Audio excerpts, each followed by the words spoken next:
I can ask Senator Chris Duenas if he can lead us in prayer.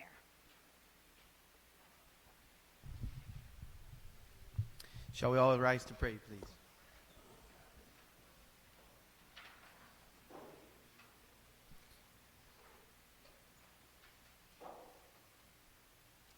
In the name of the Father, and the Son, and the Holy Spirit, amen. Heavenly Father, we thank you for this gathering this morning of the closing of the 31st Guam Legislature. We ask, Lord, first and foremost, that you give your blessings to every single member of this legislature as we close out. We thank you, Lord, for, of course, this bittersweet moment for some of us who will not be with us, but we know that your will and your plan is greater than any job, any elected office, or anything that anybody could ever think of as being human and fallible. That only you, God, know and hold what is in store for each and every one of us in this next year and many years to come. Lord, we ask for your blessings upon the families of all of us here today, going into this new year. And as we deliberate on a number of issues that we will bring before this final closing of the 31st Guam Legislature, Lord. And we ask once again that you bless us with understanding to respect, to agree to disagree sometimes, and to show one another our true heart and love.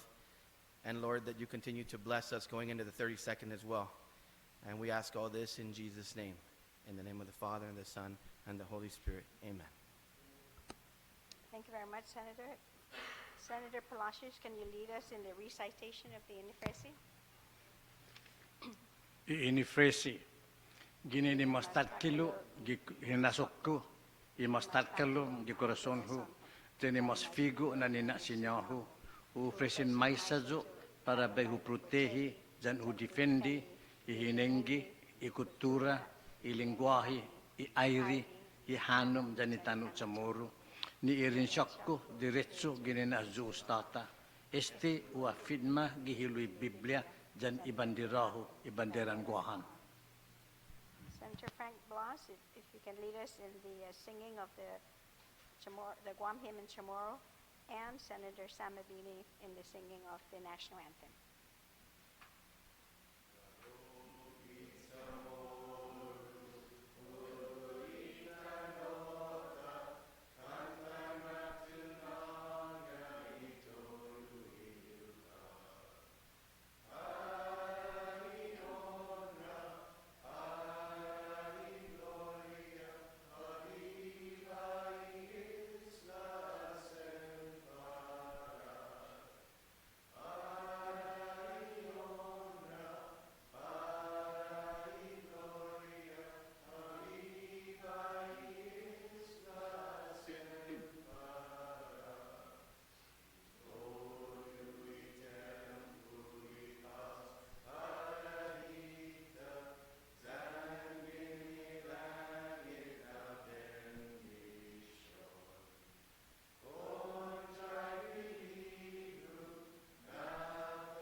you very much.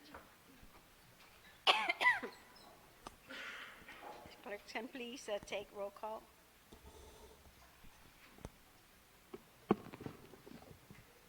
Senator Tom Adda. Senator Tony Adda. Senator Frank Blas. Vice Speaker Benjamin Cruz. Senator Chris Duenas. Senator Judy Gutherts. Senator Sam Mabini. Senator Tina Munoz Barnes. Senator Adolfo Palacios. Senator Ben Pinglinen.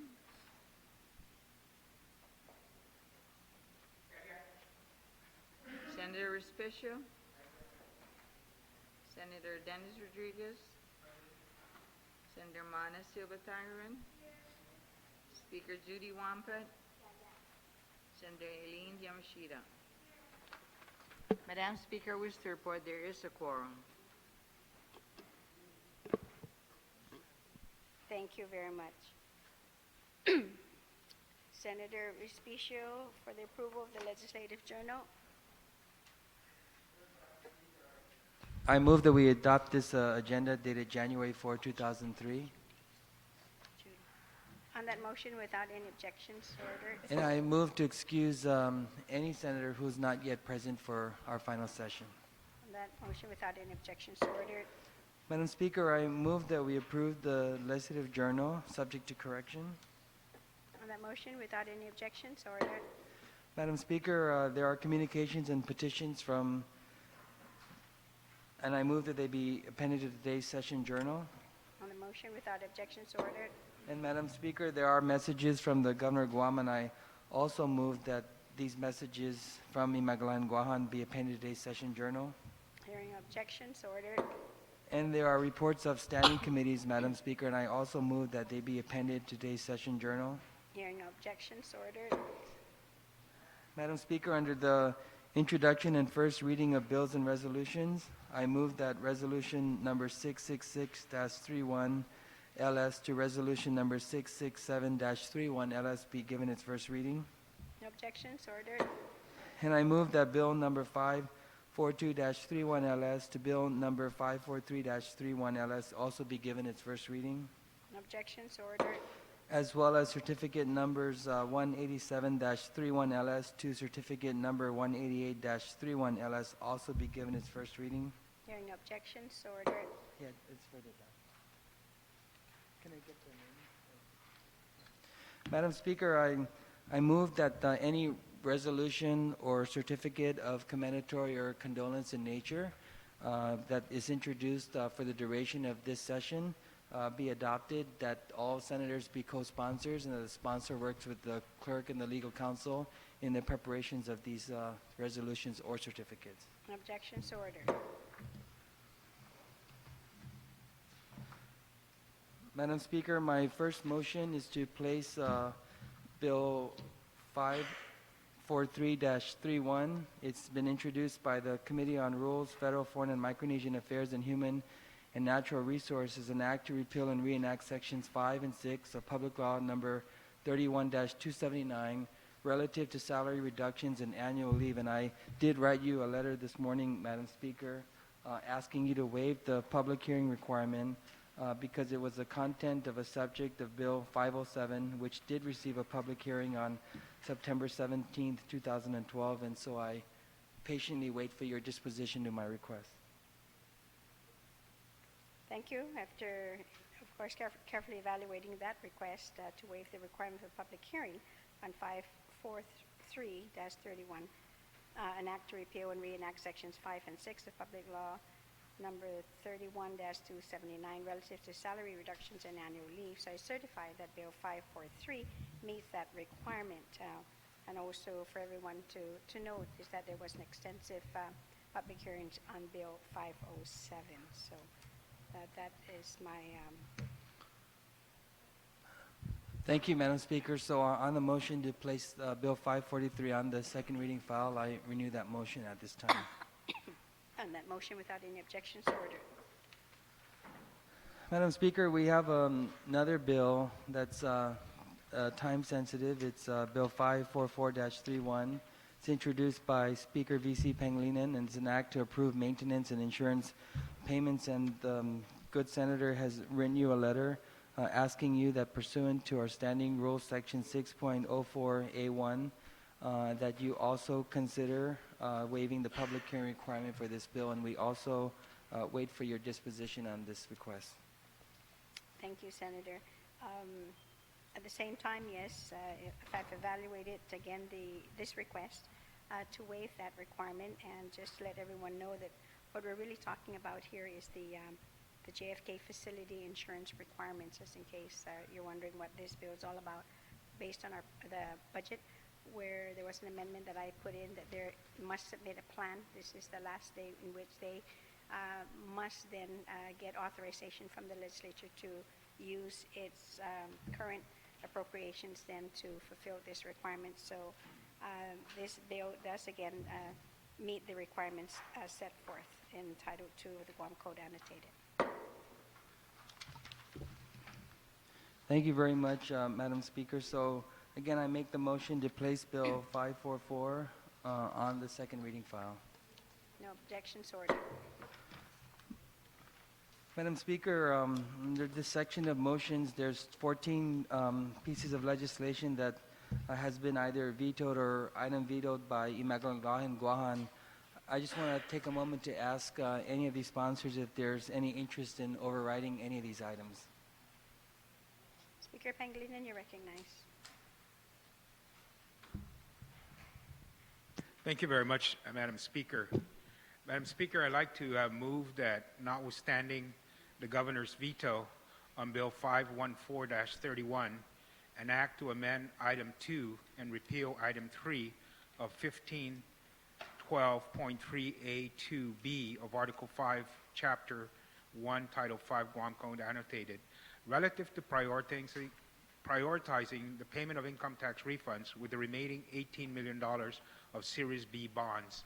I'd like to move that the bill be placed in the voting file for the purpose of an override, and I'd like to speak briefly on the bill. You may proceed. Yes, 514. Thank you very much, Madam Speaker. Madam Speaker, as you know, this bill passed, and basically the bill allows the governor from any remaining proceeds of the Series B bonds of the GRT bond issue that was set aside to pay for health insurance premiums be allowed to be redirected to the income tax refund account after the payment of all of the income of the authorized expenditure of those bond proceeds, which is the FY 2012 health insurance premiums. Now, we were trying to get all the information before the bill passed, and unfortunately, we were not able to get that information. What we've been able to discover, Madam Speaker, between now and the time that the bill was passed, is that there were proceeds of the bonds that were in fact used for health insurance premiums. Right after the bill was passed, there were remaining proceeds of approximately $2.9 million in the bond bill that was authorized for health insurance premiums that were not drawn down. And what occurred was, after the bill was passed, there was a request to draw down the insurance premiums authorization, but it wasn't applied to insurance premiums. It was applied to the DB-DC Retirement Fund annuity payments. Now, we've run into this situation in the past, Madam Speaker, in which the proceeds of the bonds were not according to the authorization of law. And what occurred in the past, of course, is the Attorney General issued an opinion that those bond proceeds must be used according to the law.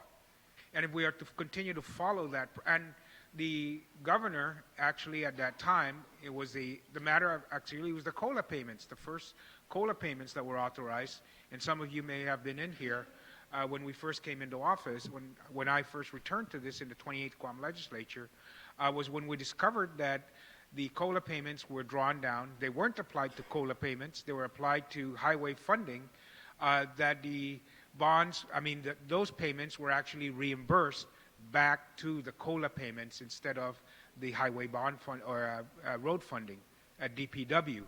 And so there's precedent to say that when the proceeds are not used according to those authorized by law, they have to be returned. We have to use these proceeds for the purpose stated in statute and authorized in statute. And so what this leaves us is there is a remaining $2.9 million. Now, we both know that we don't have any money at this time in the income tax refund accounts. People are going to start filing their income tax refunds this month. By January 31st, they should all get their W-2s, and we will be starting to receive these income tax refund requests. And the Department of Revenue and Tax will begin processing this. And we don't have any money in there. We haven't set aside the money as required by law to put into those refund accounts. And if we don't, we're starting that circle of where we're at when we borrowed over $290 million to pay back income tax refunds. We're going to fall behind. And so we can't afford not to put all of the proceeds that we can find that are not authorized for any other purpose and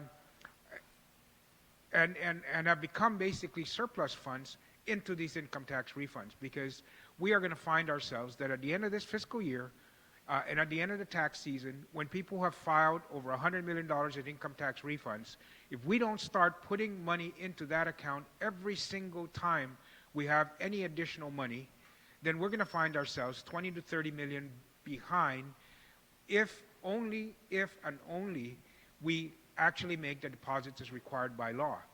And so we need to find every single penny available to put into this. This is the people's money.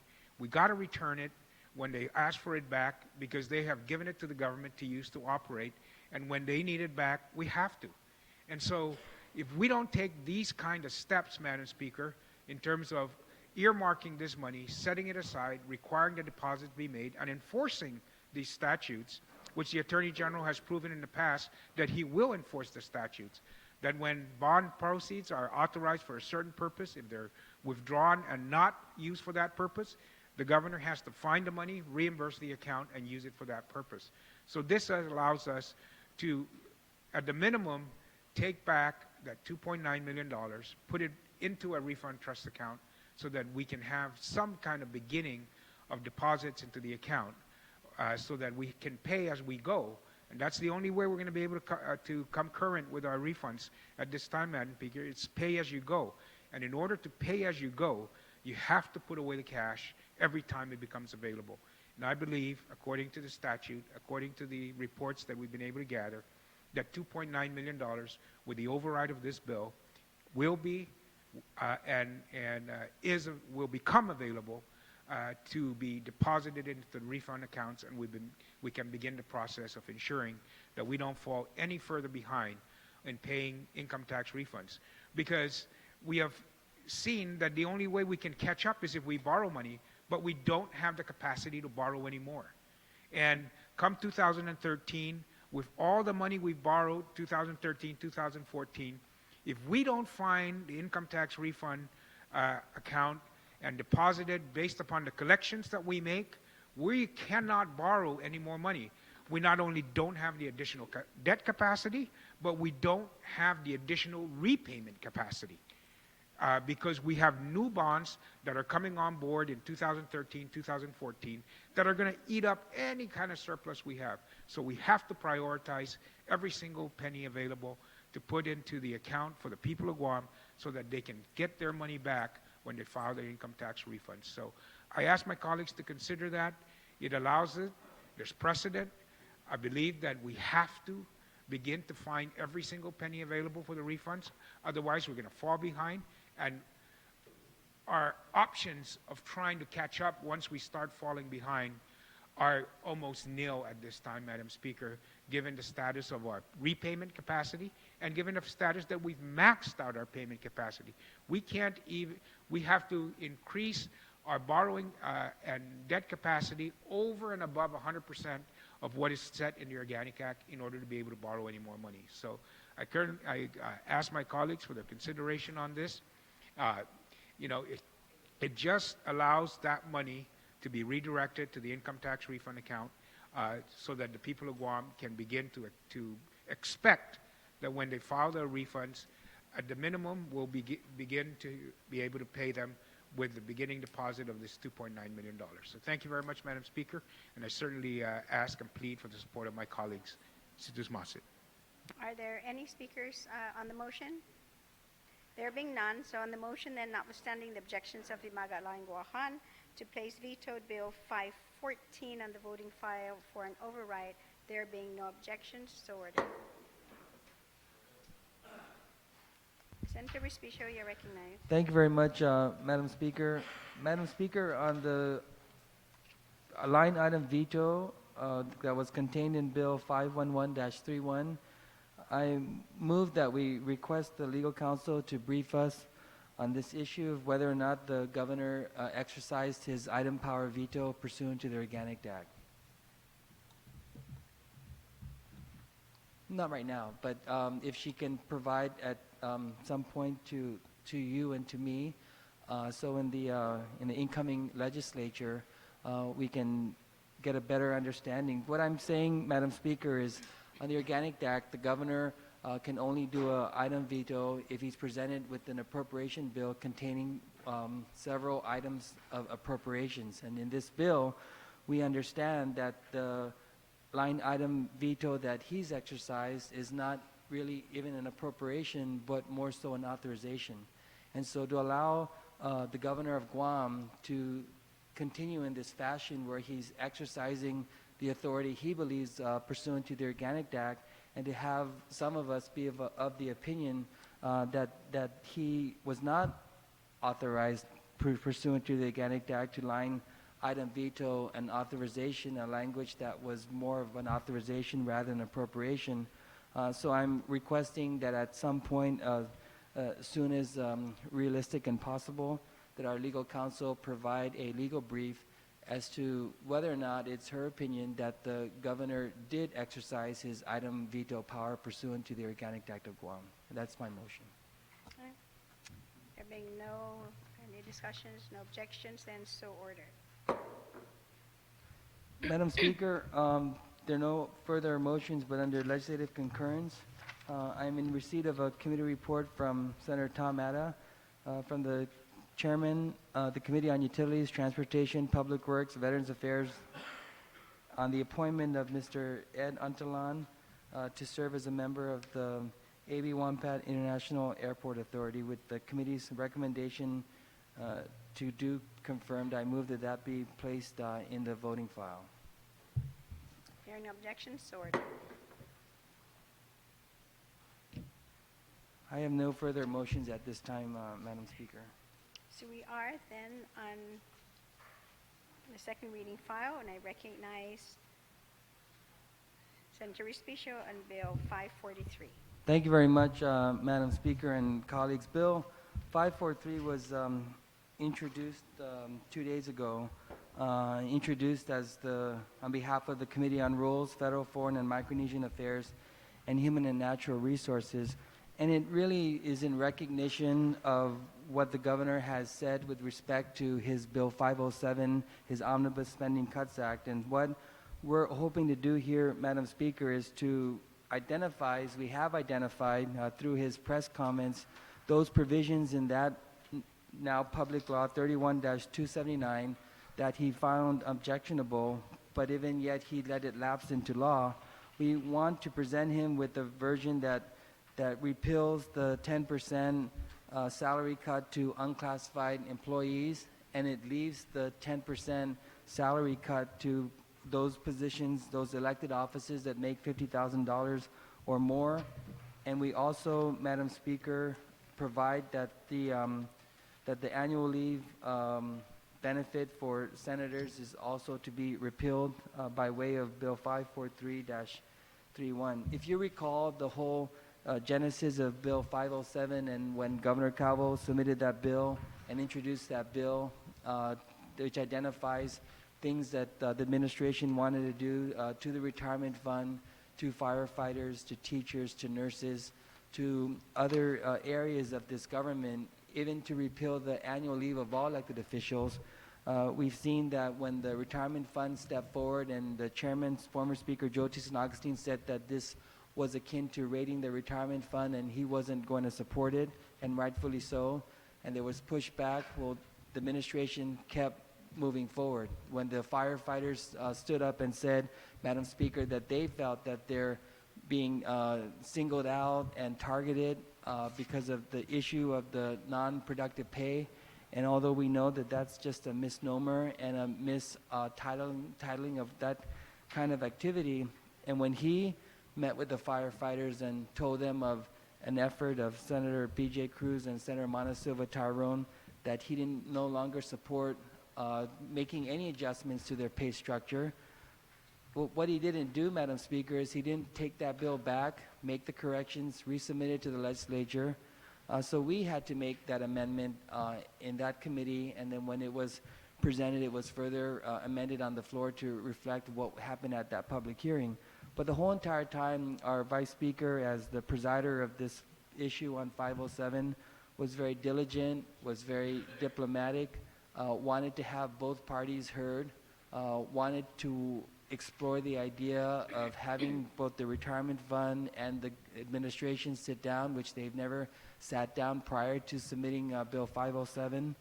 And so what I'm trying to do here, and I appreciate your support and the support of all the members of the Committee on Rules, is to present a version to him that we hope he would find acceptable, that he wouldn't object to it, and it wouldn't be objectionable to him. In 507, when we had the discussion at the time, Senator Yamashita was brave enough to offer an amendment that did this 10% salary reduction for all elected offices, 50,000 above, and all unclassified positions. There was not a single member of this body that objected to that amendment, Madam Speaker, because we recognized that it was consistent with what the administration was doing, trying to find every means possible to identify any kind of cost-saving measure to get us through this supposed fiscal cliff. And the reality is we recognize that we're going through some financial cash challenges, but sometimes what we see in the press doesn't reflect that reality that we're told. So one day we're cash strapped, the next day we have a lot of money to pay this and pay that. But be it as it may, Madam Speaker, I want to ask continued support, and I want to reach out to the administration to say that this legislature, through every single member, through your leadership, has always willing and wanted to sit down with the administration, and I don't think that's ever going to stop. I don't think the process of providing for open dialogue, providing for reports that are certified true and correct, providing for all the means possible to hold all those individuals accountable, that the information they're telling us is truly reflective of what their cash balances show.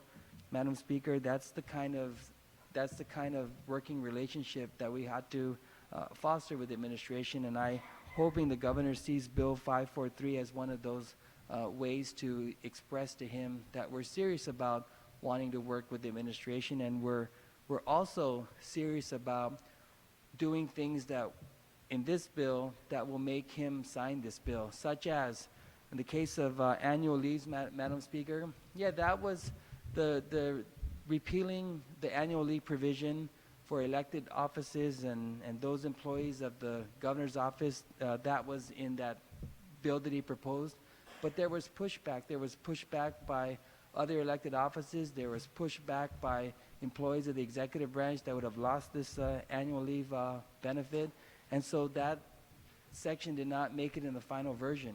And so if you ask, then why are we just limiting the repeal of annual leave to senators? Why not do what the governor wanted to do and put that back in? Well, I don't want to do that, Madam Speaker, and run the risk of him vetoing this bill and finding some other reason why he does not support it, or why he won't be as aggressive as we are in identifying these decisions and making these tough decisions and deciding what we have to do as a separate but co-equal branch of government. We also heard the Chief Justice and the courts come forward to say that that application of those provisions in Bill 507 they deemed unfair, and they asked for your reconsideration to continue to recognize the court as a separate but co-equal branch of government. And thankfully we heard again through press reports that the governor does not support across the board salary cuts, and he does not support staff attorneys at the judiciary getting cut, and following those lines, I'm hopeful that he will recognize that this bill is really reflective of what he really wants. And so I offer this bill for our consideration, and I'm hoping that the governor will sign this bill, and he won't pocket veto it since we adjourned Sinodai on 9:59 a.m. on Monday. I'm hoping that he will take action before the weekend so that actually by January 8th, Madam Speaker, these employees who are facing this 10% cut, who he told them that he does not support, hopefully he would stave off any further anxiety and sign this bill upon receipt of this bill. And so I thank you for the opportunity to present this bill, and I thank all of our members for recognizing the need to pass a version that's going to be acceptable to the governor and to his ad-lib staff. Thank you. On the motion, recognize Senator Palacios. Thank you, Madam Speaker. Madam Speaker, I rise in support of Bill 543-31, and I would like to add an amendment to Bill 543. The amendment has just been passed, and that is to add a Section 2 to the bill, which reads, Section 2, notwithstanding any other provision of law, the Committee on Rules, Federal and Foreign Affairs and Micronesian Affairs, and Human and Natural Resources of the Legislature in Guam, or its successor committee, is authorized to utilize any funds under its exclusive control and purview of a legislatura for the purpose of paying prior obligations. And that's the amendment to Bill 543, Madam Speaker. On the amendment, no objections? So, Thank you. Senator Yamashita, you're recognized.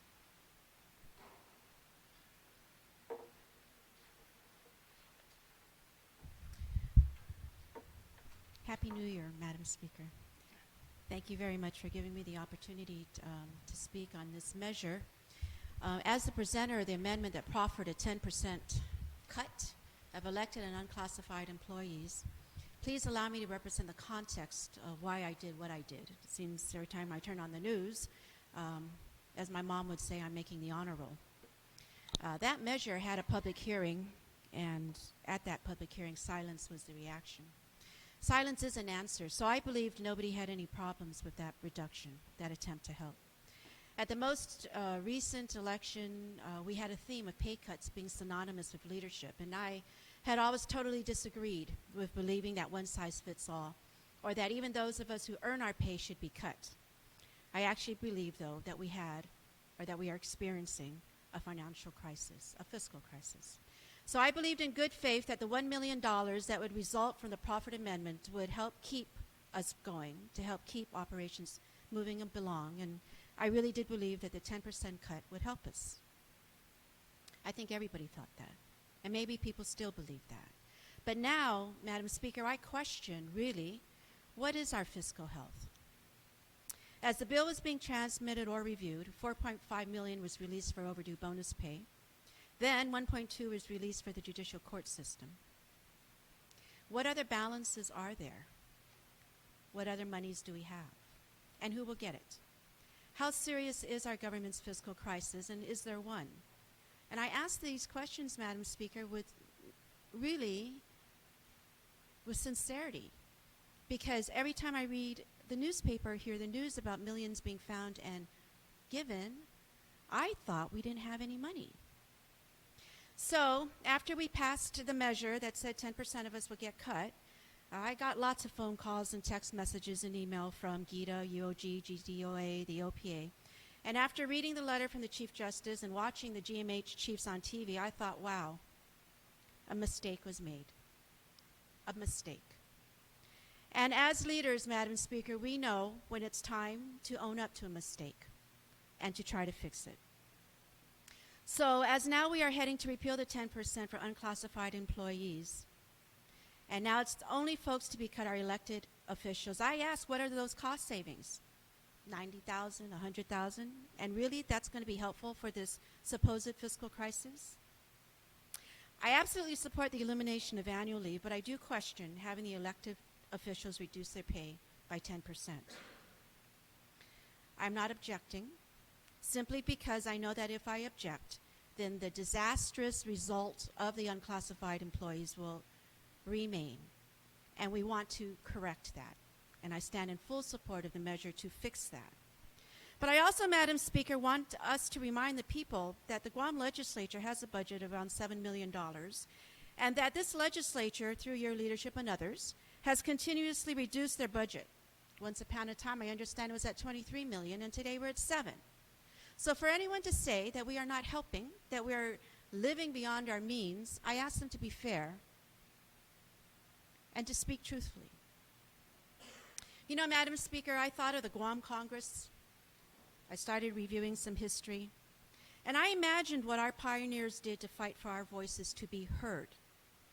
The progress of being heard, of being represented, of being respected and acknowledged. I imagined their arguments, the deliberation, and their agreement to walk out of Congress to make that statement that we matter. From there, our voice of the people, by the people, for the people has evolved. And certainly we all know we have much more work to accomplish. But we should not unravel what our first legislature, through our first Congress, and all succeeding legislatures have accomplished. The notion that we do not deserve our pay, that the accomplishment of winning an election is a simple feat, that we do not work, that notion is wrong and unacceptable. This House must stand tall with pride for where we came from, for what we do, and for what we must represent for our island community. And I know March is right around the corner for Fiscal Cliff Round 2. So immediately we must focus on getting updated information, correct information. We must meet with all the people in position, identify the priorities, and succeed at strategic planning where we can leverage resources, eliminate reductions, and be smarter with what we have. But my first question is, what do we have? Until we really know what our financial house is, the elected officials who have earned the title really shouldn't take a second seat. We should not allow the naysayers to deteriorate the accomplishments and significance of elected leadership. Leadership requires confidence and pride in our work. Our paychecks are not handouts and they are not entitlements. Like in the private sector, we should get paid for what we do. And just because we are public servants, Madam Speaker, does not mean we are less deserving. But again, because I agree that the unclassified disastrous mess, the unintended consequences of that amendment that I represented needs to be cleared up, I do not object to the measure. However, in line with us talking only about ourselves, and the annual leave would only be subject to ourselves, I do proffer an amendment, and I do look forward to deliberation on this amendment. To line 10 on page 1, that this provision shall not apply to judges or justices of the Supreme Courts of Guam, the OPA or the Attorney General, or those in federally funded positions. And I offer that, again, I look forward to the deliberation. I offer that because as we talk about just addressing our own house and how we're going to continue to help, the annual leave is just about us.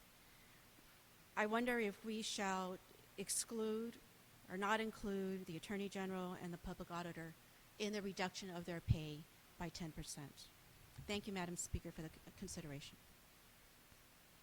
On the amendment, Senator Guthrie, you're recognized.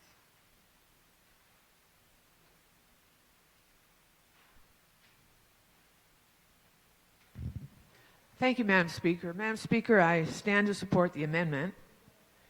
And I'd like to comment a little bit about the amendment and the different aspects of the amendment and the reactions to the amendment and our action to clarify a few things. I'm a little bit disheartened, Madam Speaker, by some of the tone that I've been hearing from certain corners in this community, viciously attacking this legislature, demeaning this legislature, questioning whether we need a legislature. attacking senators by name,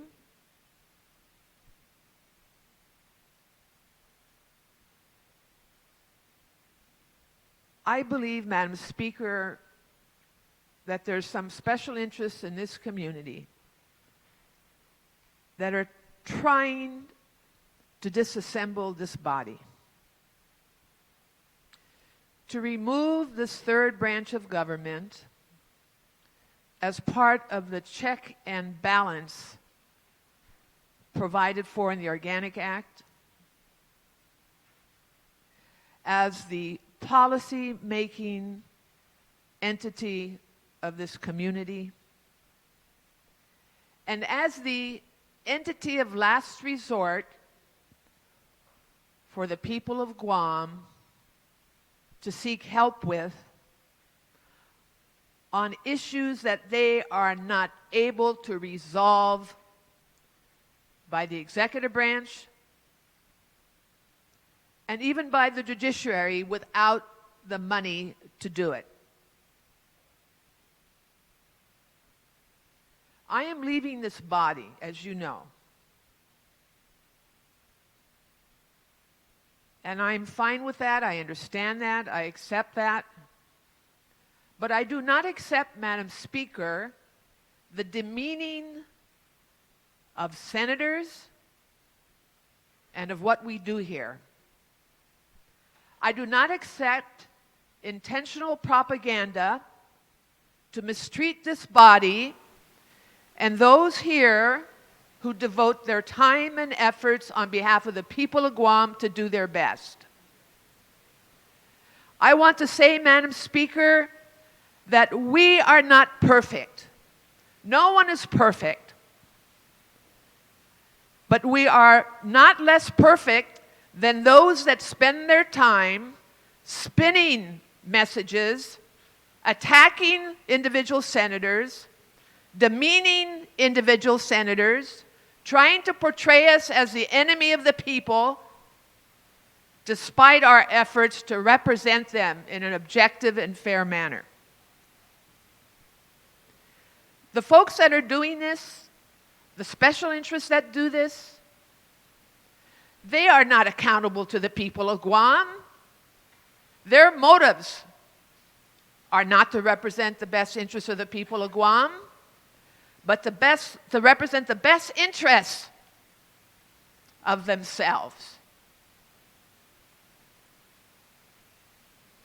They have been successful. They have been successful. But that doesn't mean what they've done is right. That doesn't mean what they've done is right. Madam Speaker, I want to remind our colleagues, and this amendment is important, but I want to remind our colleagues that it was this legislature that came to the rescue of GovGuam employees that were going to face layoffs by passing legislation requiring the Civil Service Commission to follow the same rules and regulations that they follow when there's a reduction in force, to protect the rights of these employees. It was this legislature that did its homework, looked at the numbers, and made the determination of how we could really help the community with reference to the Cola Lola issues, even the tax refund issues, the rebuilding of our dilapidated schools. It was this legislature that took that initiative.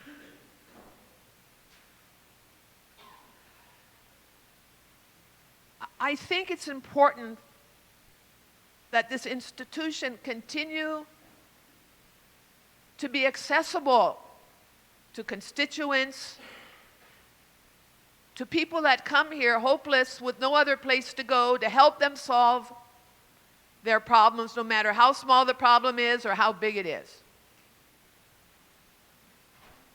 And one thing for certain, Madam Speaker, is we don't turn people away when they come here. We try to accommodate them and help them. Now, the issue at hand is important and does need clarification.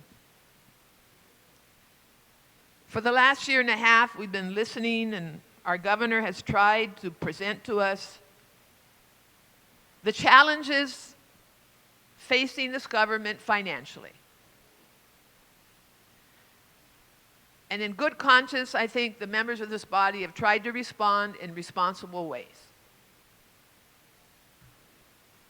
What I find most interesting is how things are spun, though. We acknowledge we have financial challenges in the government, and we have, and we've passed legislation to prioritize, to say how funds should be dedicated, to provide the guidance, the policy guidance that we're obligated to do. But we've also been presented with proposed legislation that really is not workable and has been refuted, not necessarily by us, but by an institution that is really the backbone of the well-being of a great majority of people in this community, and that is the retirement fund. Madam Speaker, if the retirement fund has rejected some of these financial recommendations, we can't ignore that. We cannot jeopardize that organization or the people that depend on it or will depend on it for their sustenance. So what I'm trying to say is when we receive recommendations and bills from the other branch of government, please allow us to do our due diligence and to ensure that what we get is workable. And that's what we've tried to do here. Now, Madam Speaker, what we're doing today is prudent with this amendment. No one in this body wants to hurt anybody. No one in this body wants to take things from government of Guam employees or retirees.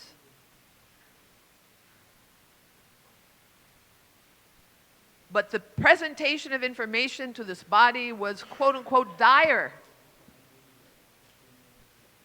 which helped to present the need for some of these actions that we took recently. Now it seems things have changed, and our governor has said that he doesn't think this is the right thing to do, meaning, I guess if you translate that, what the governor is saying, that he doesn't need us to do this. And that's why this, I call it remedial amendment, is being offered. And I want to thank the governor for being upfront and saying that. And I will support this amendment.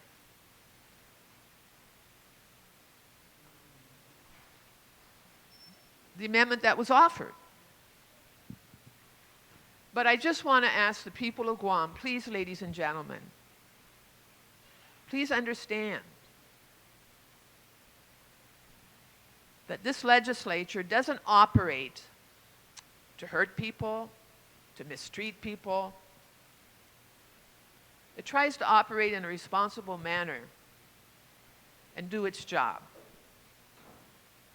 What you need to be careful of are not senators sitting here, but those that want to weaken this institution,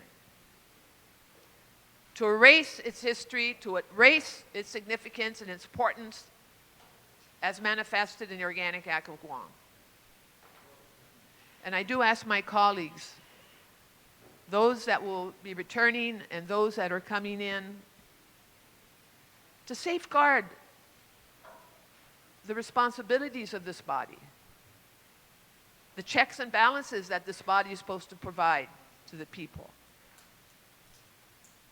Thank you, Madam Speaker. I support the amendment. On the motion, Senator Chris Duenas, on that amendment.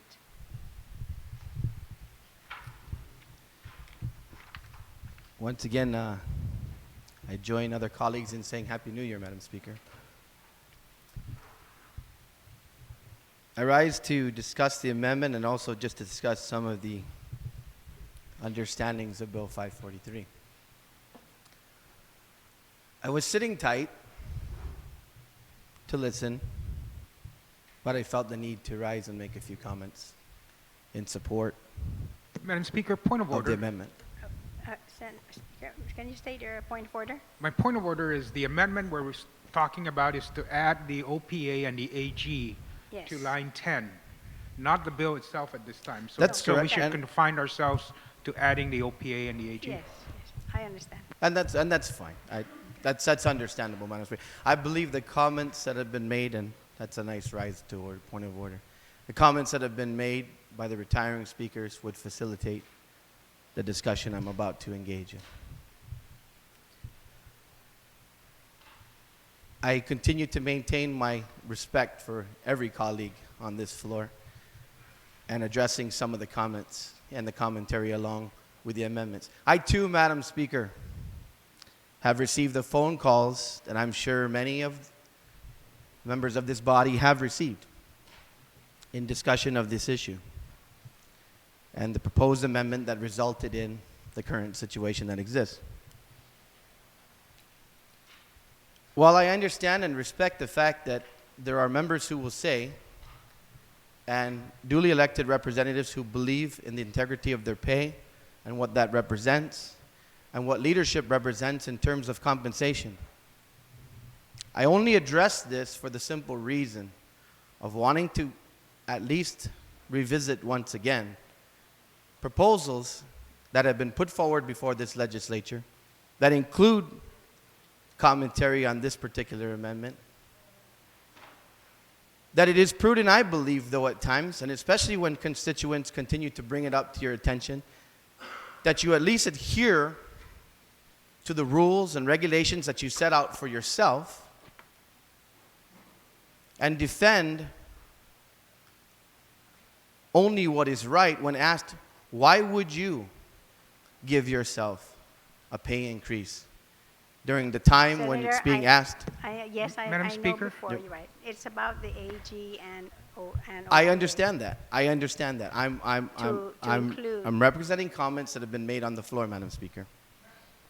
Speaker, And- once again, I mean, I have no objection to those comments, but if we're going to go and proceed on those general comments on the bill itself, then let's dispose on whether or not we should Yes, add the OPA and I the would- AG and then do the comprehensive. I was going to mention that right now we're going to talk about OPA and AG, and that's on the amendment, and you still have the opportunity to speak then on the main motion. Madam So- Speaker, I rise in support of the amendment on the OPA and reserve my comment for the main motion. Thank you, Madam Speaker. Okay, thank you very much. Vice Speaker Cruz and then Senator Palacios on the amendment. Madam Speaker, I rise in objection to the amendment. The OPA has probably been the most vocal about the fact that we need to address our deficit. And if there is no deficit, then maybe the bill isn't necessary at all.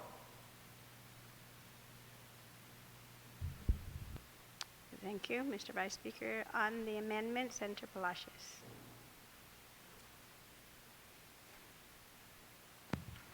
Thank you, Madam Speaker.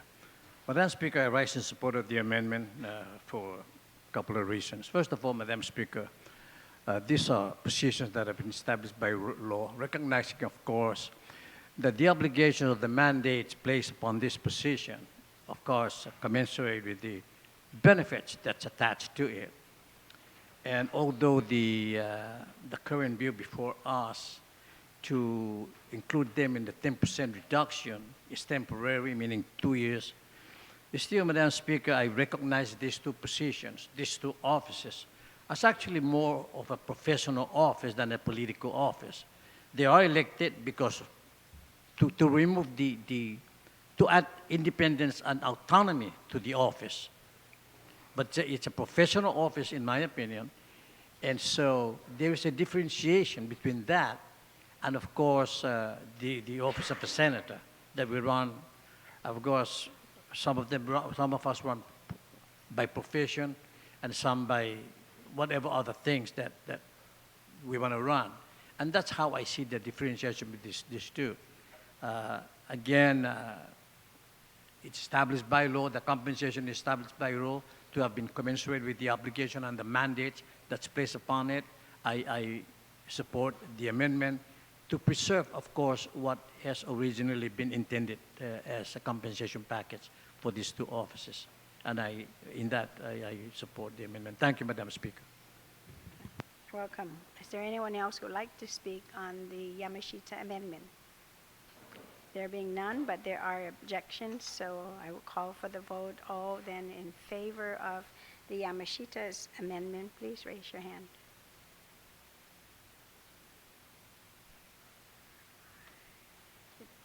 I failed to have the required votes. So we're back to, unless anyone else has any amendments, other amendments. You have an amendment? Okay, Speaker Pangilinan, you're recognized. Thank you very much, Madam Speaker. You know, Madam Speaker, when the discussion occurred that resulted in this remedial amendment, I didn't vote on the original bill because I just kind of foresaw what was going to happen. I saw what we were trying to do.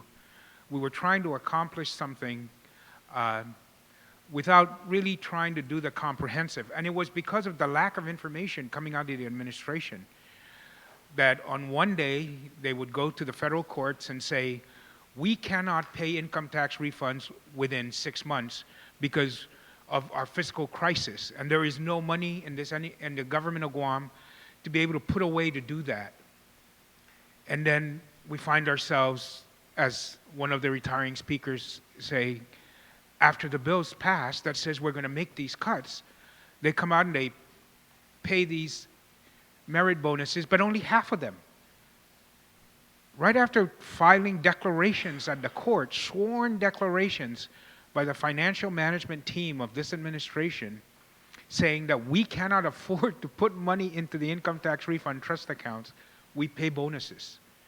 I wonder if there's perjury there on account of these government officials saying, because the laws of Guam say that the income tax refunds are the priority, that those are the obligations first that we must pay. And we are facing, as the governor says, $100 million in income tax refunds for tax year 2012, where people will be filing this month, and we don't have the money. We don't have it in the bank. We don't have any extra money, yet we're paying bonuses. So the priority is warped at the minimum and being very, very gracious in the description. It's a warped priority where you go into federal court, file declarations saying you can't pay these refunds, and then turn around and release these payments. And not even meet the obligations you have to everyone that you're making payments to. We still owe another $4 or $5 million in merit bonuses to employees. We hadn't even no system. If we're trying to reduce our deficit, shouldn't we pay our oldest bills first? Because for all we know, those bills may be acquiring interest. But no, we paid the newest ones, those that are going to vote in the next 2 to 3 years. It's like, it reminds me of the old days of like coming up to a re-election and paving roads. Many of us who have been around for a long time know the story of what happened there. No money in the government, we're all broke, elections coming up, paving crews paving every highway and byway that's not paved. Water lines or no water lines showing, pave it. That's what this reminds me of. But Madam Speaker, I knew that this is going to happen, so I support this amendment because we really need to come back, refocus.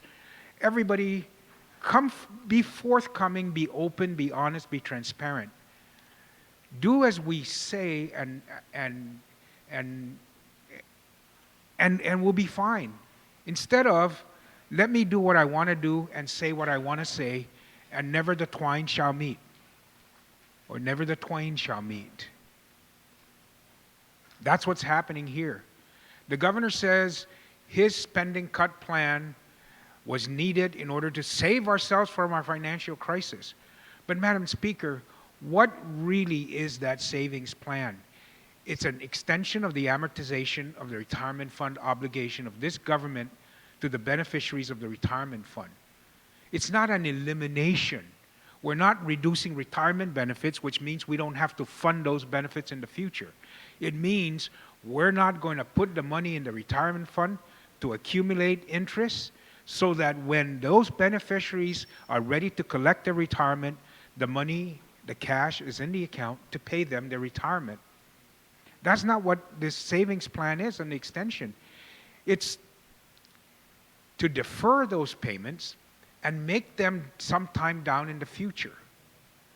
And to defer the $72 million or $32 million or $42 million, whatever that amount is on a yearly basis, is going to cost us $1.2 billion that we have to pay in the future to make sure that those people working today get the benefits that they have contracted for. It was a borrowing plan. It's not a savings. It's not a cost-cutting thing. We are going to borrow from the future benefits of the retirees by not putting the money in the account today, but we're still going to owe them those benefits in the future. And the retirement fund and its actuaries characterize it very clearly. This is not, you're not cutting your costs because the retirement benefits remain the same. All you're doing is you're deferring the capitalization of the benefit required in order to meet that obligation in the future. And as we all know, you have to capitalize that benefit in the beginning. You have to put in the money because the money you put in, if you don't put it in on time,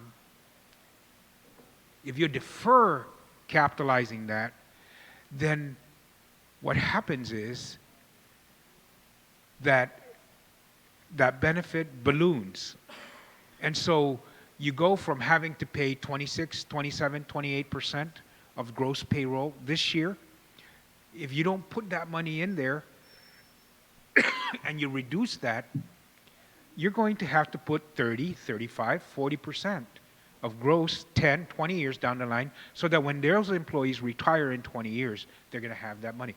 Because the money you put in today, you exhaust in your withdrawal of benefits within the first 8 years, and everything after that 8 years of your retirement comes from the compounding earnings of that initial deposit of what you call the corpus of the fund. And so this idea that we're going to cut costs today, it is exactly as some of our editorials have characterized. It's kicking the can down the road. But Madam Speaker, this is not a can anymore. It's trying to kick a 55-gallon drum down the road. And you know what? You go kick a 55-gallon down the road and see how far your foot gets. See how far that can gets. It's going to go nowhere. You got to address the cost. The only cost-saving measure, the only cost-cutting that has been implemented, put in the statute, has been the $14 million reduction in the FY 2013 budget that this legislature passed. We actually have told and tasked the governor to save $14 million in the operating costs of this government between FY 2012 and FY 2013. That is the only real savings, and it's up to the governor to implement those cost-cutting measures. Are we seeing those cost-cutting measures? I haven't seen them. We're trying to get that information, and we're continuing to try and work with the administration to get that information, Madam Speaker. But that's the only cost-cutting that's occurred. This is going to cut costs by $90,000 maybe, Madam Speaker. So while I was cautious about it, I knew we were going to have to come back and do something, and we are, and I support this effort. I do want to make a couple amendments after those comments, Madam Speaker. And the first amendment I want to make is on line 10 of page 1. Just to be perfectly clear, Madam Speaker, I want to amend and rather than say the judges or justices of the Supreme Courts of Guam, that it should just be the judges or justices of the Unified Judiciary of Guam. So that the judges are not members of the Supreme Court. And that's why I just wanted to avoid that, any kind of misinterpretation on that. So it would change Supreme Courts to the unified judiciary. On the amendment, no objections? So ordered. Thank you. And on the second amendment, Madam Speaker, I have it on page 2. Madam Speaker, we talk about the annual leave benefits of the senators. And yes, it's about $90,000, maybe some less, maybe a little bit more. But what about the annual lump sum payments of the governor and the lieutenant governor? To my knowledge, I believe they continue to accrue that, and they continue to be paid. I think it's like $45,000, $60,000 by the time they leave office. And so I would just say, Madam Speaker, that I would add on line 21, after the Guam Education Policy Board, the governor and lieutenant governor, comma, members of the legislature, and then it will continue to members of the legislature. You know, the governor and the lieutenant governor operate in the same fashion as the senators. We are accountable to the people of Guam, and our time off, from off-island to side trips, you know, the governor, we know, attended holds fundraisers when they travel. They travel on official business, do a side trip, and hold a fundraiser.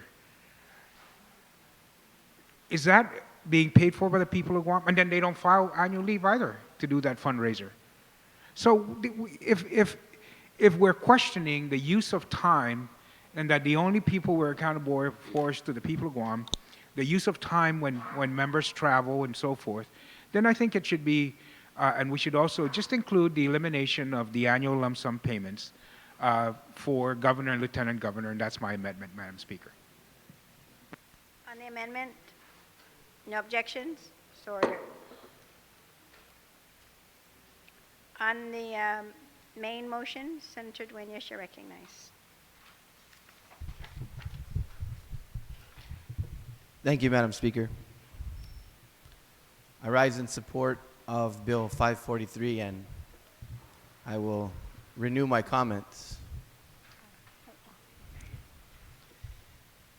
Madam Speaker, in this bill is contained now, as it stands, the opportunity to go in and, after all of this discussion, essentially come back to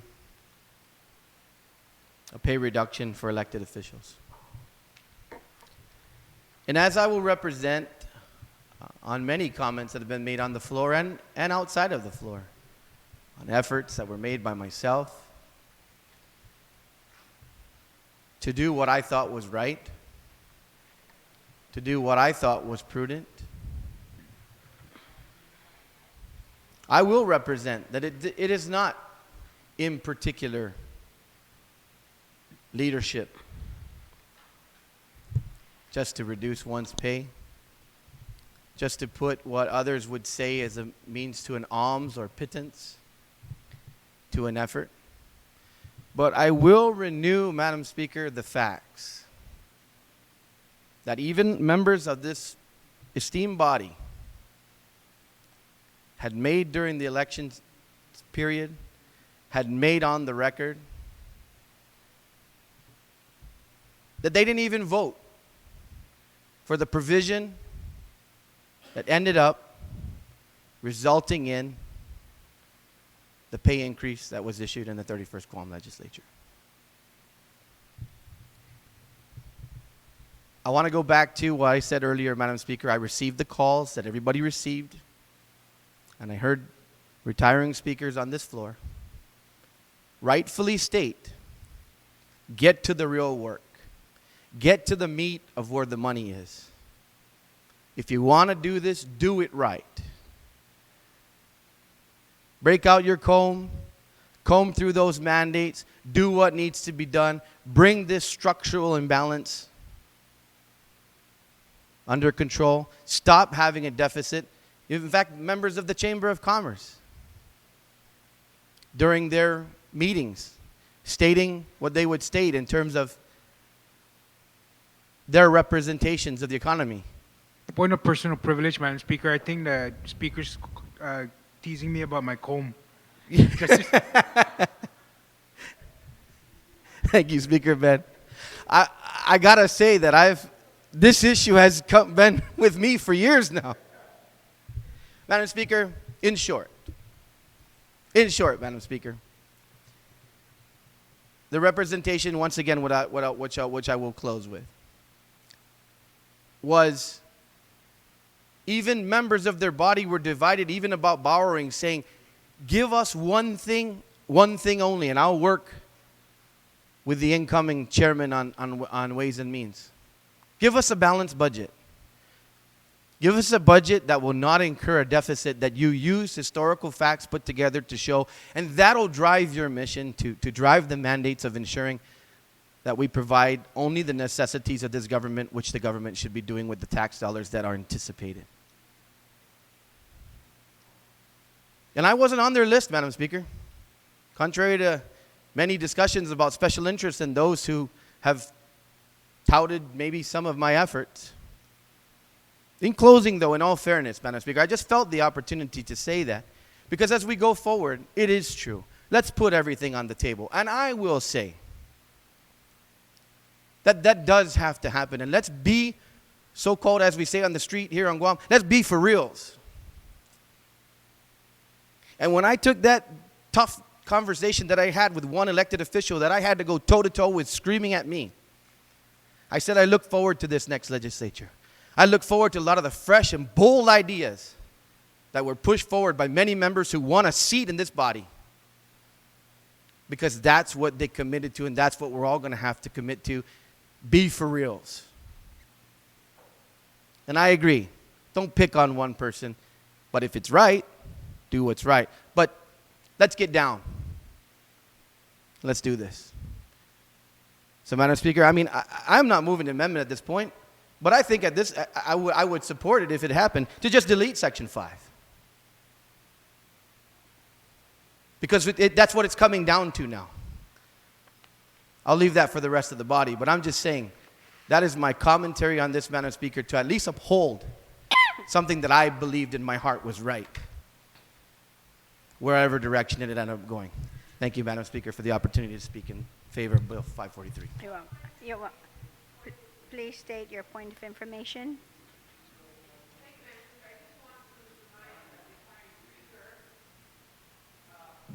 He brought up he's made a statement about, let's review the mandates. We passed a law 2 weeks ago, and the governor signed the bill, it's law, or he allowed the bill to lapse into law, which requires a complete review of all the government laws and regulations. So that's going to have to be done, Senator, Madam Speaker, because it's the law. And it's not an unfunded mandate, because those that will be doing this work are already government employees and officials, already paid a salary by the government. They just have to have the commitment and make the time to do it. Thank you. Thank you very much, Senator. On the main motion, Vice Speaker, you're recognized. Thank you very much, Madam Speaker. I had originally intended that I was going to be quiet and just allow the members that were going to be leaving to speak today. And after the very eloquent speech that was made by the senator from Tamuning, I was confirmed that I wasn't going to say anything. But I wasn't going to allow it to go forward. I think we really do need to talk about one thing, about what is the financial condition of this government. Every other day we get an OPA audit that says that we're in dire financial straits, but we still get calls that we don't, not to touch our salary.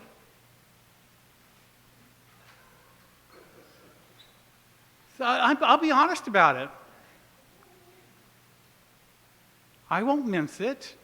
Everybody got the call except me. But I'm just saying, I purposely, and there was no unintended consequence of Bill 527, ma'am. It was written purposely for that, the way that I wrote it. I was going to protect the classified service, the people who were hired on their merits. That's not to say that we're not elected on our merits, But I'm just saying I included the unclassified service and the salaries that they get, which do not go through the Civil Service Commission for the amounts of money that they get. And for people to complain that they were going to be getting salaries that were less than their employees, the governor of Guam makes $40,000 less than the director at the port. He makes less than the general manager at the airport.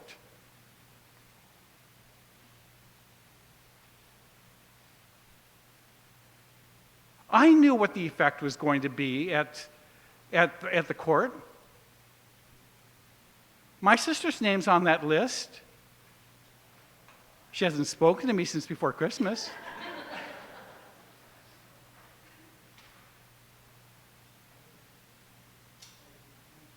But it was intended.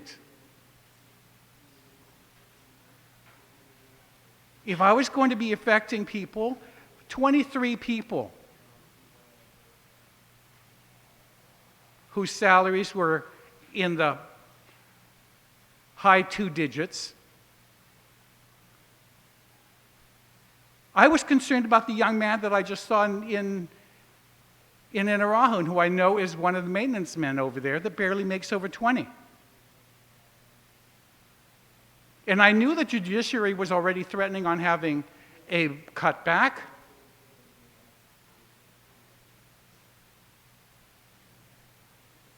So nobody was going to say anything about the fact that we were going to cut 5% off that poor kid that was making 20.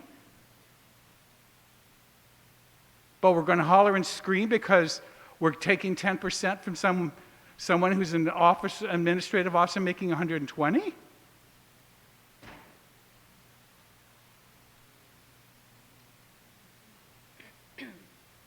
If there is a deficit, there's a deficit. If there isn't, then let's just not vote for this bill, because there obviously isn't. I read the letter on 507.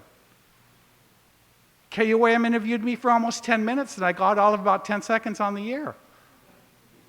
All that came out was that I said that the letter was disingenuous, where it talked about how they had vetted every provision. They had not vetted it. It was very obvious that the retirement fund hadn't been spoken to. When it first came down here, it was going to find savings of $43 million. Then it was $61 million. Then it was $70 million.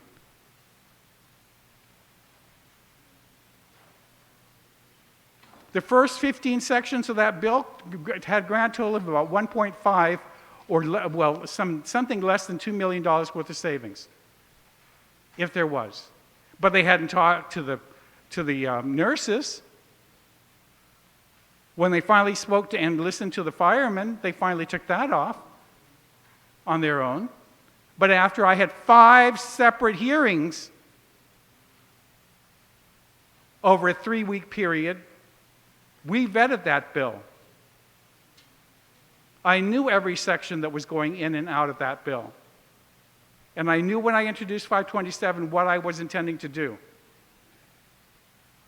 This is like the fiscal crisis in the States, Madam Speaker. Is there really a $16 trillion deficit? They couldn't agree on whether or not the tax cuts we're going to save should be at $250 or $1 million. So they compromised at $450. Do we have a deficit here? We can't agree whether or not there's going to be any cutback in salaries.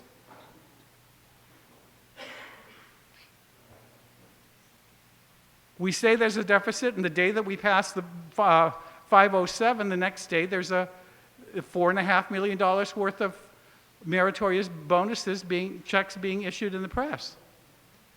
It's simple vote buying, and I'll say it on the air. There was no appropriation in the last budget bill that authorized that expenditure.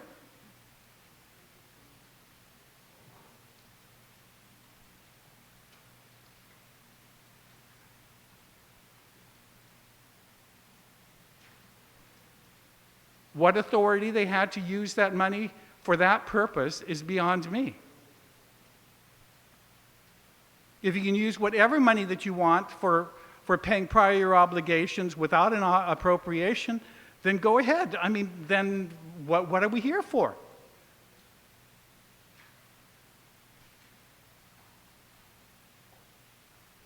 That $4.5 million was taken off the cash revenues that were received in the same year that the Director of Administrations, in an affidavit to the district court, says that we're living hand to mouth, and that the legislature has been overstating the revenue.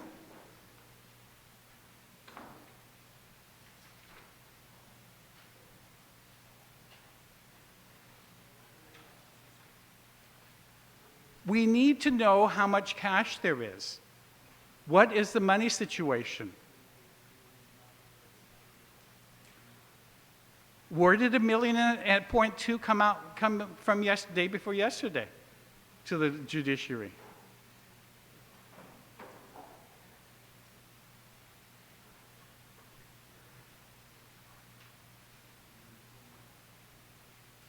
Where is this line going to be drawn, or is there no problem? If there isn't, then I'm fine. You could have saved me 3 weeks of hearings and the transcribing of 180 pages of hearings.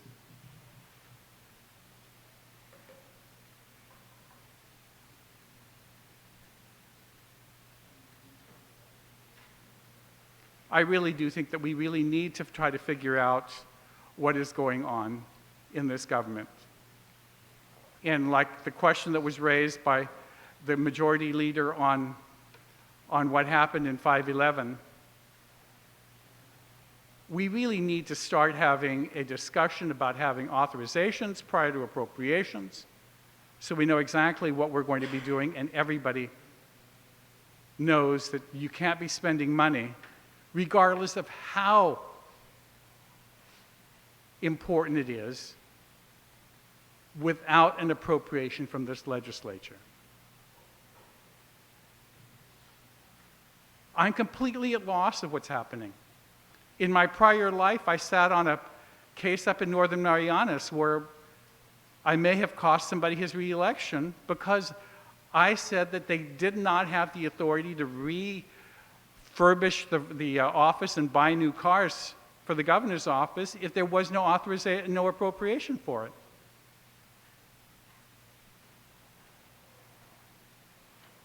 Because I was reading it strictly. If it's not in the document, whether or not you're going to buy an ambulance or pay for a doctor, if it's not appropriated for, you don't spend the money.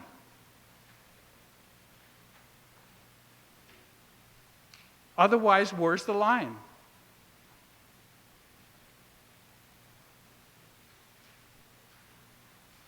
Can I hire a doctor or interior decorator? Do I buy a limousine for the office or buy a helicopter? Regardless of how important that use is, if it's not appropriated for by the legislative body, then no executive has any authority to be expending it. And if we're sending affidavits to the district court saying we can't pay taxes within 6 months, it has to be at least a year, because we're surviving hand to mouth.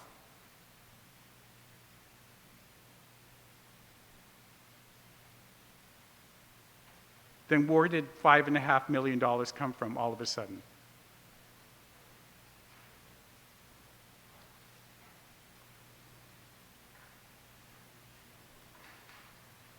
Thank you. You're welcome, Mr. Vice Speaker. On the main motion, Senator Palacios? On the main motion? Oh, I thought you raised your hand. Okay. So on the motion then to send Bill 543 to the third reading file, no objection? Can we recess? Okay.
back in session.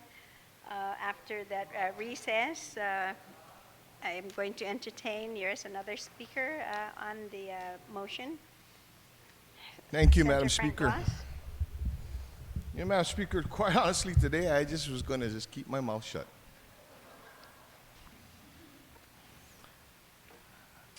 You know, when I first started in this legislature 3 terms ago,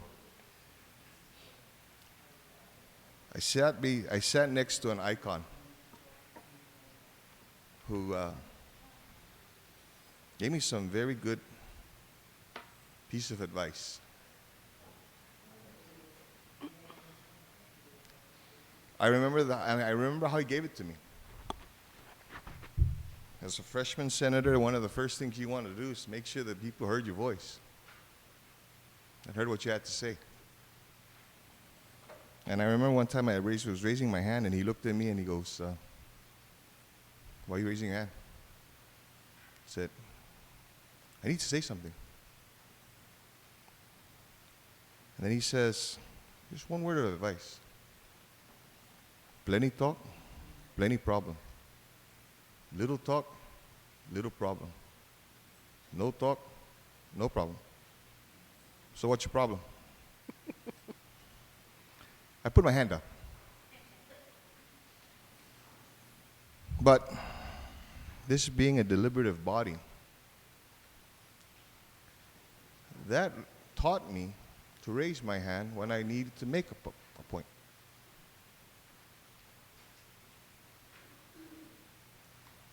And as we sit in a hall that is dedicated in his memory,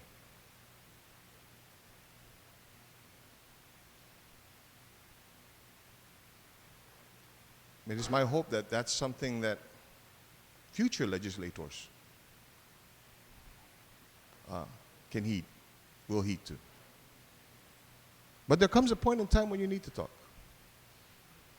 There comes a point in time when you need to talk because there's been too much talk.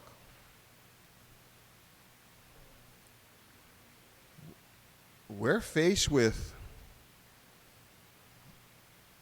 a situation where we don't know where our finances are at. Which is not where we want it to be.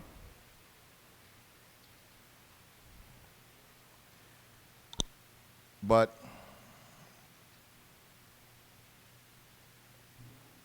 there's certainly a lot of room for improvement. And there's certainly a lot of room for discussion on how to improve it.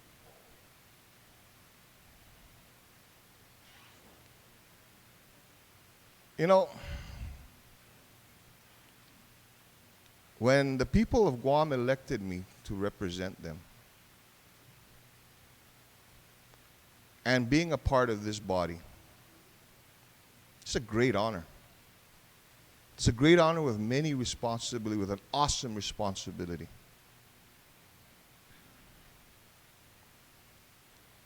And it shouldn't be something that just given to anybody who just thinks that it's just for prestige and for pleasure and for whatever. I'll be the first, and I want to be the first, yet I know there's more than me, to say that despite all of the arguments and despite what everybody else says, you earn every cent that you make. And so do those people that are entrusted to make those other decisions as well. And we live in a democracy where if those decisions that we make are not popular to the, or are not liked by the population, by the populace, there's the opportunity to get rid of them. There's an opportunity to say, we don't like the decision you made, so therefore you're not going to go.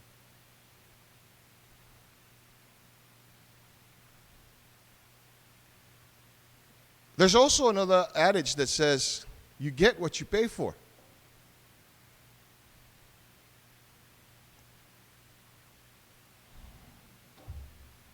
And that's what the road we're going down.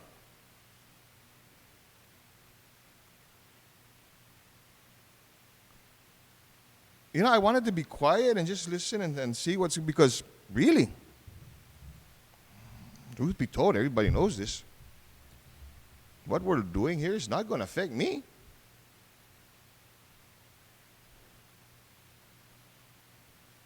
But what we're doing here is going to affect an institution that I honor and that I love, that I cherish, that I'm a member, I'm proud to have been a member of, continue to be, till Monday morning at 9:59.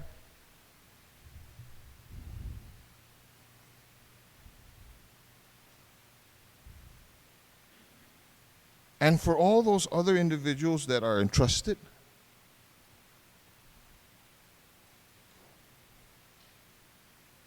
I have to agree with the good senator from AFEMI. Let's put everything on the table.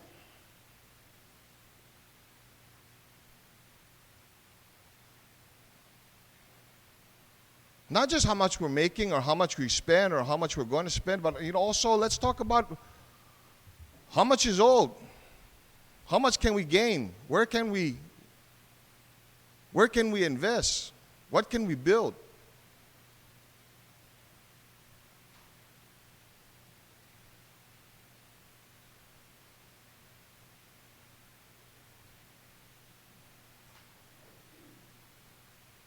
Sometimes the simplest thing for us to be able to do is just, okay, here. What question I have is, more specifically in the first section or section 5, what's that gonna amount to?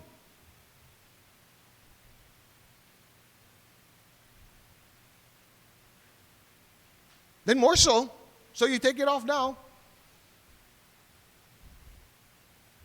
It's only one time.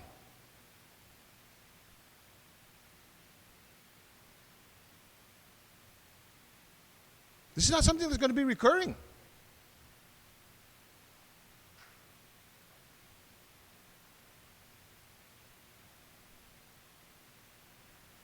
And as I was sitting here and I was, just thinking about what we're doing here, I get a news flash.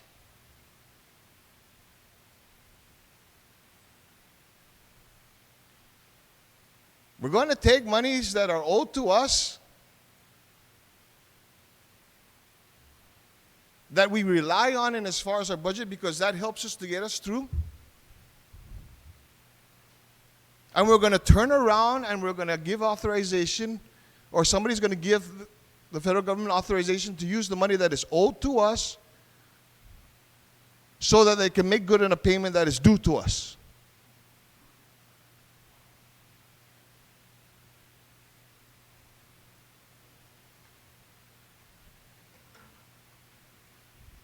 We're going to take Section 30 money that is owed to us, that we've already budgeted, that we continue to budget, and use that money to pay for war claims.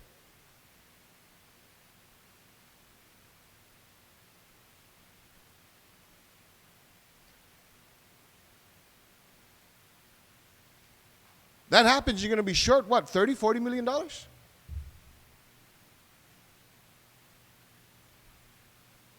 Was there a discussion there?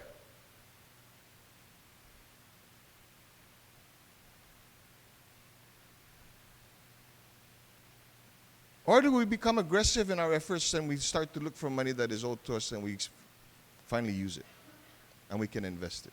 And you know what? It may sound confusing, and what has this got to do with what I'm saying? It's got everything to do with what I'm saying.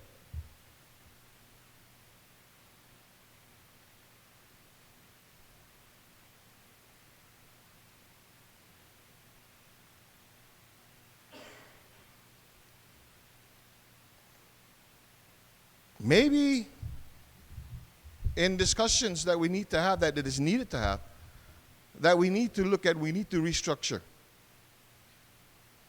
And it's what we're paying those that are employed with the government one, to include elected officials. But I think that has to be in a more well-rounded and a well-embodied and a full-bodied discussion.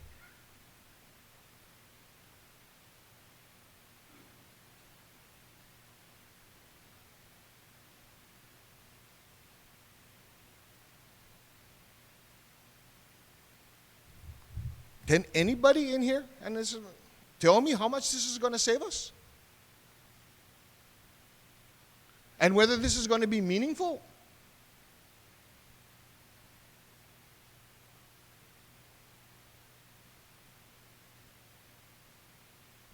And in the back of the mind thing, we're going to get what we pay for?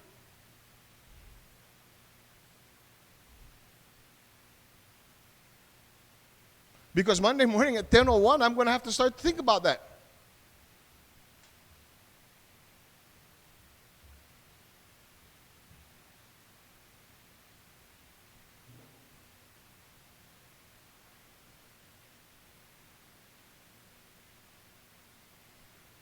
It's easy for people to say,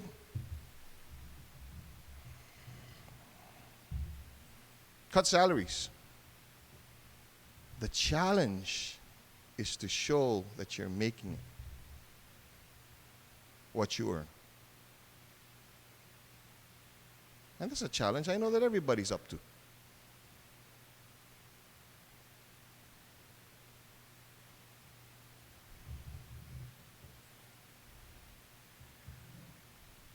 As I leave this body, please, let's not degrade ourselves.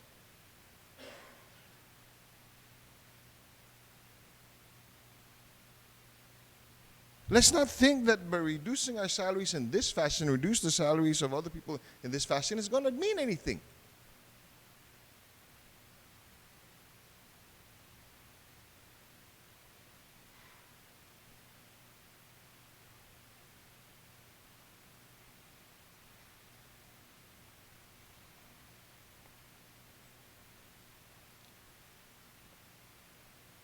Let's start to have the discussion,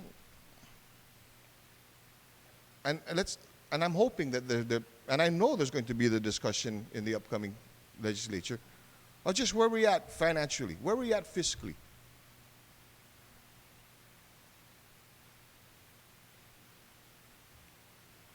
And in those things, we can make those decisions.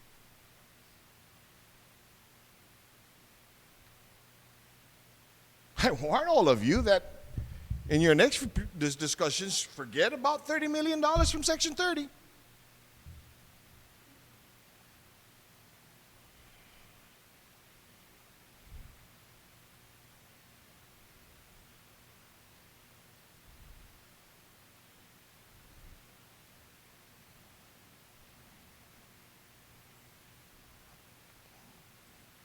And so, Madam Speaker,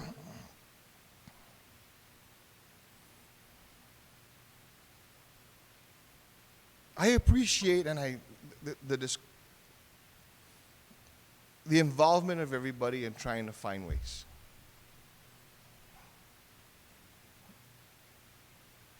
To be able to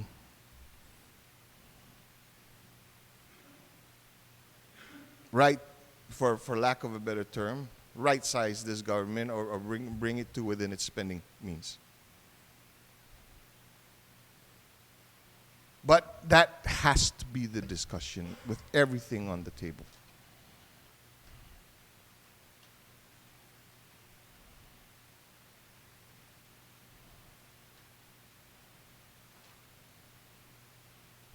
Can you recall, Madam Speaker, you and I had this conversation 2 days ago? What are we doing?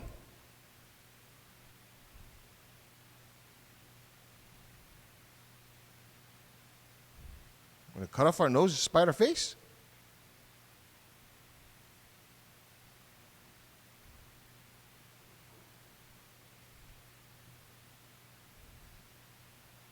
I don't think that should be done.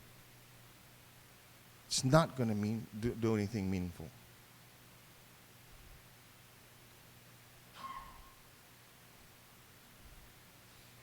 I think what's going to be meaningful is we stand as a body. We stand as an island. We stand as a government. We sit down all together. We look at everything. We look at where we're at. We look at all our finances. We look at where our leakages are at. We look at where our potential's at. And we work from there.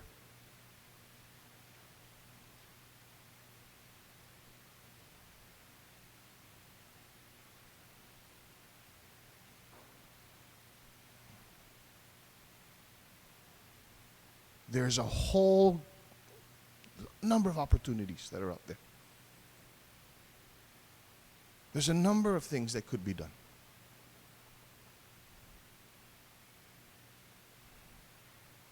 But it cannot be done in a vacuum.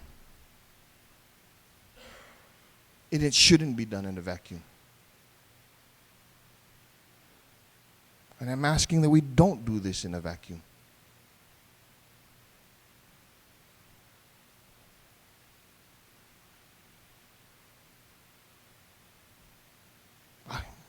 Hell, I'll even be part of the conversation in the 30, in your next term, to be able to look at some of these ways to be able to do this. I know where there's $590 million and counting.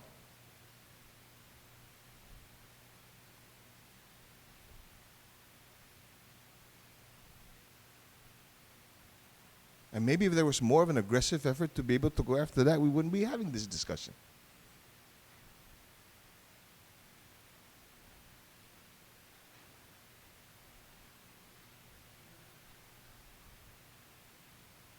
So let's have those before we even start to think of this.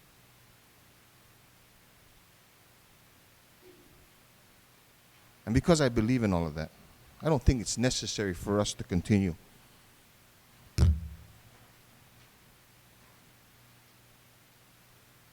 with Section 5. So, Madam Speaker, with that, I move, first off, page 1, just delete Section 5.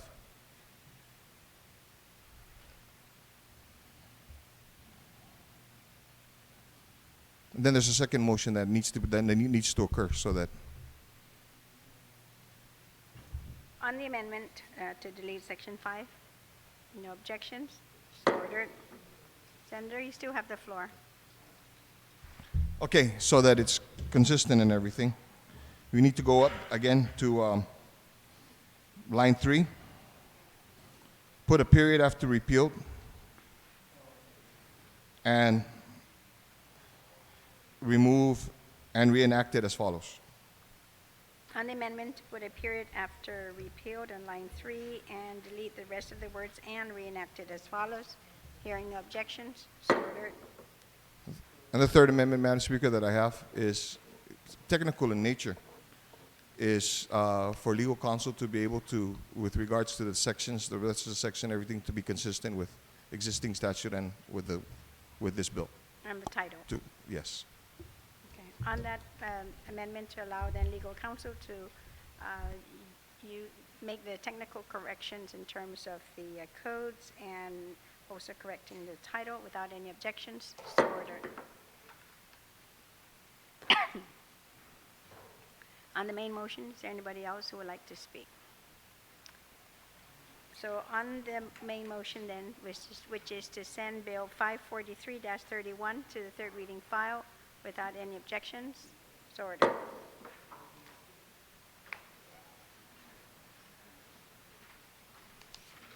On Bill 544-31, I recognize Speaker Pangilinan. Thank you, and Sejusmasi, Madam Speaker. Madam Speaker, I want to first thank you, of course, for your certification of the waiver of the public hearing on this, and thank you for that. I'd like to then move that Bill 544-31 be placed in the third reading file, and I'd like to just briefly give an accounting of the bill. You may proceed. Thank you very much, Madam Speaker. Madam Speaker, as you know, when the construction of JFK occurred, it was being negotiated by, of course, GIDA and Department of Education, Department of Public Works, in terms of what is it actually going to cost us.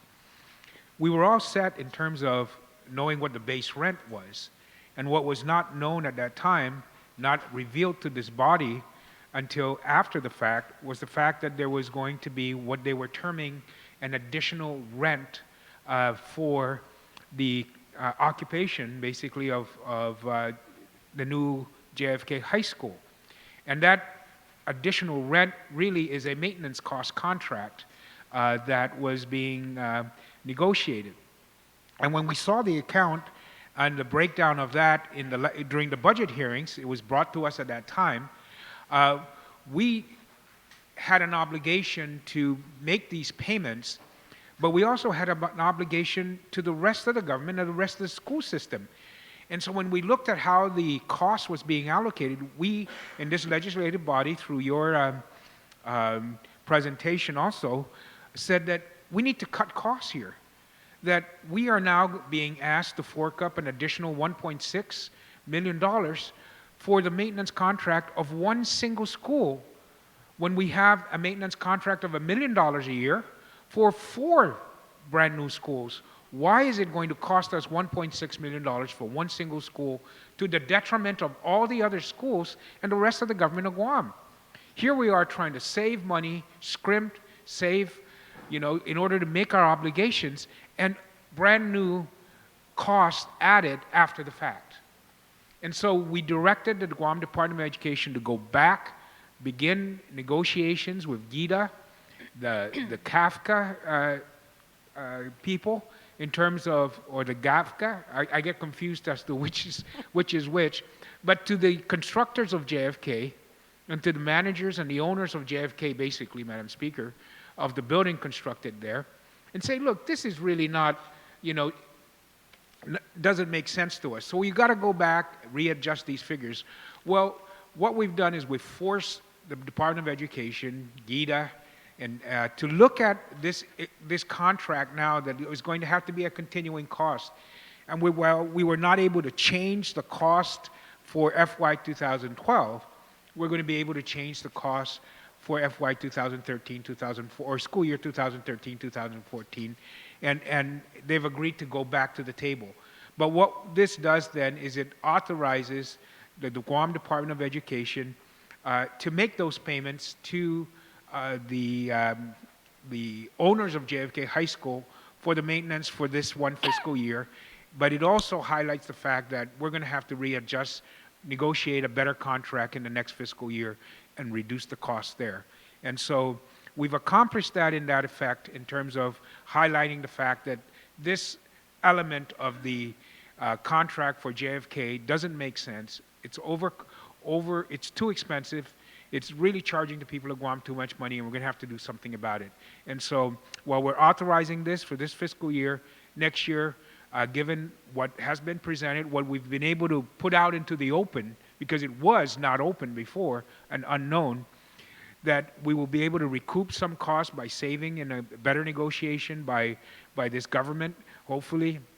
By the intercession of the legislature, we're now being able to give them greater footing in terms of doing a better job. And I can't say that, and express my disappointment in terms of how this government negotiates these contracts. It's just unfathomable for me that we would agree to a $1.6 million maintenance contract for one single school, And so I asked my colleague for the approval of this because I think that this bill will ensure that we meet our obligation, but also puts on the table the fact that we're going to have to renegotiate this contract and cut costs. Thank you, Madam Speaker. And I'd like to move that you be added on as a second co-sponsor, Madam Speaker. Thank you. On the amendment, without any objections to order. Is there anyone who would like to speak on Bill 544? There being none, on the motion then to send 544-31 to the third reading file without any objections to order.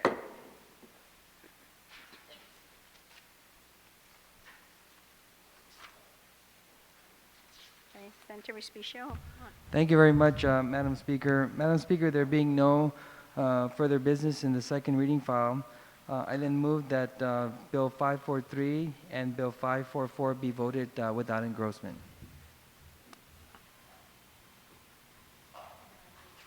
On that motion, without any objections to order. Okay.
The legislature is back in session. Yes, Sergeant at Arms, did you call? Yes.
Okay, Senators, we're here for the vote, and I'd like to ask the clerk to please read the title of Bill number 543-31. Bill number 543-31 COR is amended on the floor, introduced by the Committee on Rules, Federal and Foreign and Micronesian Affairs and Human and Natural Resources. An act to repeal and reenact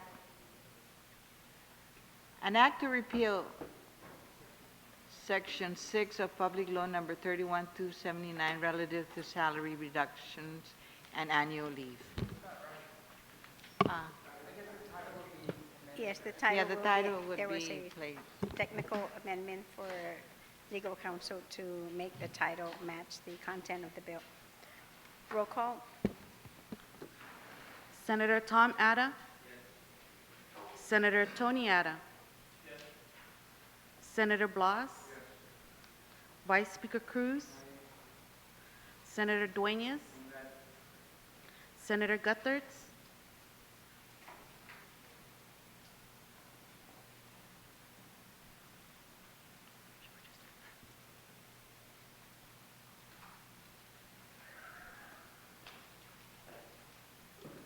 Should we just skip her?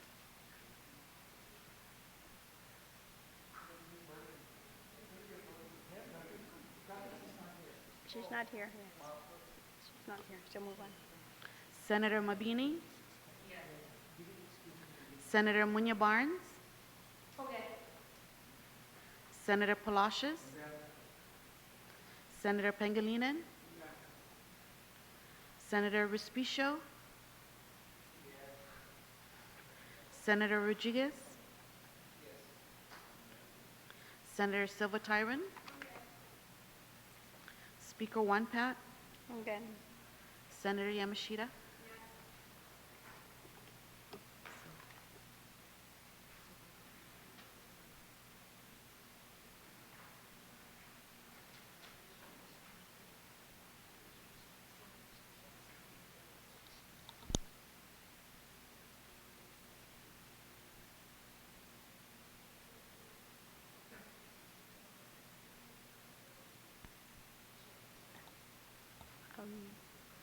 Mr. Vice Speaker, can I ask you to excuse, or Senator Respicio, please excuse Senator Guthertz. Madam Speaker, move to excuse Senator Guthertz again from voting. No objections, order.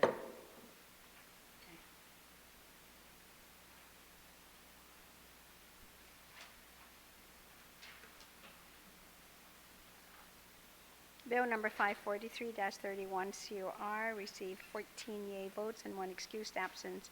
Bill number 543-31 is duly passed by this body. Bill number 544-31. Bill number 544-31 COR is amended on the floor, introduced by V.C. Pangilinan and J.T. Wampet. An act to approve maintenance and insurance payments.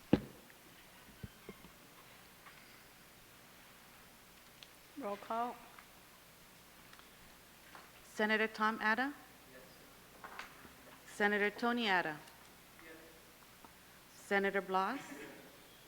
Vice Speaker Cruz? Senator Dueñas? Senator Guthertz? Senator Mabini? Senator Munya Barnes? Senator Palacios? Senator Pangilinan? Senator Respicio? Senator Rodriguez? Senator Silva Tyron? Speaker 1 Pat? Again. Senator Yamashita?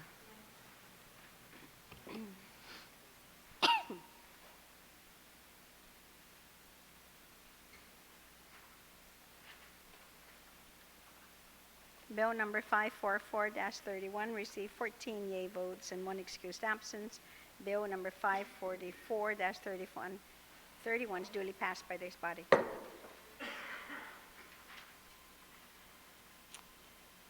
Notwithstanding the objections of Imagalan and Guahan on the matter of vetoed Bill 514. Can the clerk please read the title?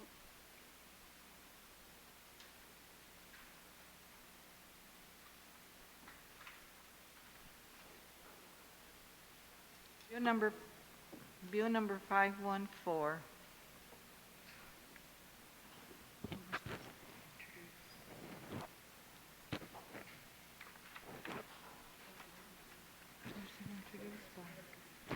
Introduced by V.C. Pangilinan. An act to amend item 2 and repeal item 3 of section 1512.3A2B of Article 5, Chapter 1, Title 5, Guam Code Annotated, relative to prioritizing the payment of income tax refunds with the remaining $18 million of Series B bond proceeds. Roll call. Senator Tom Ada? Senator Tony Ada? Senator Blas? Vice Speaker Cruz? Senator Dueñas? Senator Guthertz? Senator Mabini? Senator Munya Barnes? Senator Palacios? Senator Pangilinan? Senator Respicio? Senator Rodriguez? Senator Silva Tyron? Speaker 1 Pat? Again. Senator Yamashita?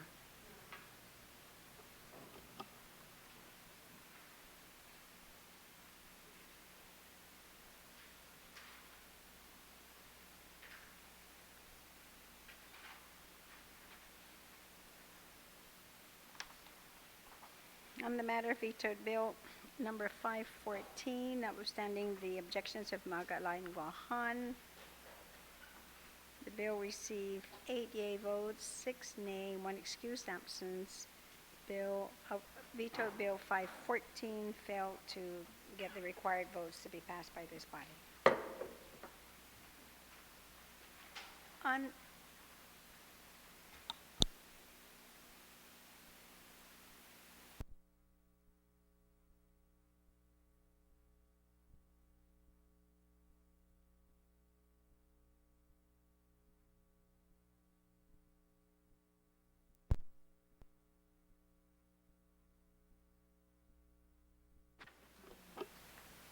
On the appointment, the confirmation of Mr. Ed Antolon to serve as a member of the AB Wampat International Airport Authority Board of, I really don't even know, the title has changed so many times, but it's definitely the AB Wampat International Airport Authority. That I know. All in favor, please raise your hand.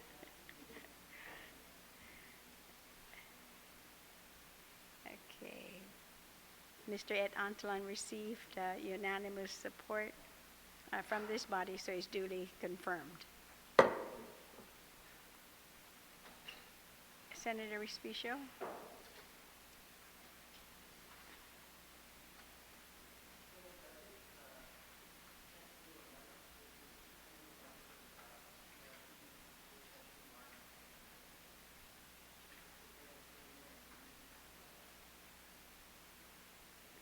Okay.